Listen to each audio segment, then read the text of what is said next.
ಅದಕ್ಕೆ ಶಿಕ್ಷಣ ಇಲಾಖೆ ನಿನ್ನೆ 5, 8 ಮತ್ತು 9ನೇ ತರಗತಿಯ ಪರೀಕ್ಷೆ ವಿಚಾರದಲ್ಲಿ, ಪಬ್ಲಿಕ್ ಪರೀಕ್ಷೆ ವಿಚಾರದಲ್ಲಿ ಒಂದು ಸರಿಯಾದ ನಿರ್ಧಾರವನ್ನು ತಗೊಂಡಿದೆ.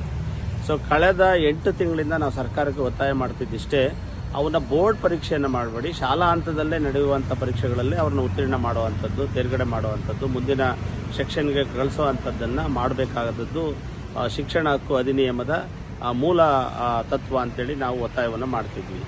ಸೊ ಆಟಕ್ಕೆ ಬಿದ್ದವರಂತೆ ಅಥವಾ ದುರುದ್ದೇಶದಿಂದನೋ ಅಂತ ಕೂಡ ನಾನು ಹೇಳೋದಕ್ಕೆ ಇಚ್ಛಿಸ್ತೀನಿ. ಆ ಉದ್ದೇಶವನ್ನು ಇಟ್ಕೊಂಡು ಶಿಕ್ಷಣ ಮಂತ್ರಿಗಳು ಅದನ್ನು ಪರೀಕ್ಷೆ ಮಾಡಲೇಬೇಕು ಅಂತ ಮಾಡಿದ್ದು ಕಾನೂನು ಬಾಹಿರಾಗಿತ್ತು. ಸೊ ಆ ವಿಚಾರದಲ್ಲಿ ನಾವು ಕಾನೂನು ಹೋರಾಟಕ್ಕೆ ಹಿಡಿದ್ವಿ. ಅದರಲ್ಲಿ ವಿಜಯನೂ ಕೂಡ ನಾವು ಸಾಧಿಸಿದ್ದೀವಿ.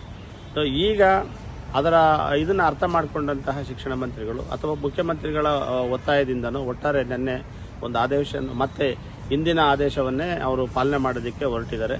ಅದನ್ನು ನಾವು ರುಪ್ಸಾ ಕರ್ನಾಟಕ ಸ್ವಾಗತ ಮಾಡುತ್ತೆ. ಇನ್ನೆಂದು ಮುಂದಿನ ದಿನಮಾನಗಳಲ್ಲಿ ಇನ್ನೆಂದೂ ಕೂಡ ಆ ತರಗತಿಗಳಿಗೆ 5 ಮತ್ತು 8, 9ನೇ ತರಗತಿಗಳಿಗೆ ನೀವು ಬೋರ್ಡ್ ಪರೀಕ್ಷೆಯನ್ನು ಮಾಡಬಾರ್ದು ಅಂತ ರುಪ್ಸಾ ಕರ್ನಾಟಕ ಒತ್ತಾಯ ಮಾಡುತ್ತೆ. ಸೊ ಸುಪ್ರೀಂ ಕೋರ್ಟು ಬಹುಶಃ ಅಂತಿಮ ತೀರ್ಪನ್ನು ನೀಡಲಿದೆ ಆ ವಿಚಾರಕ್ಕೆ. ಇಡೀ ದೇಶದಲ್ಲಿ ಇಲ್ಲದೆ ಇರುವಂಥದ್ದನ್ನು ಈ ರಾಜ್ಯದಲ್ಲಿ ಮಾಡೋದು ಸರಿನೇ ಅಂತ.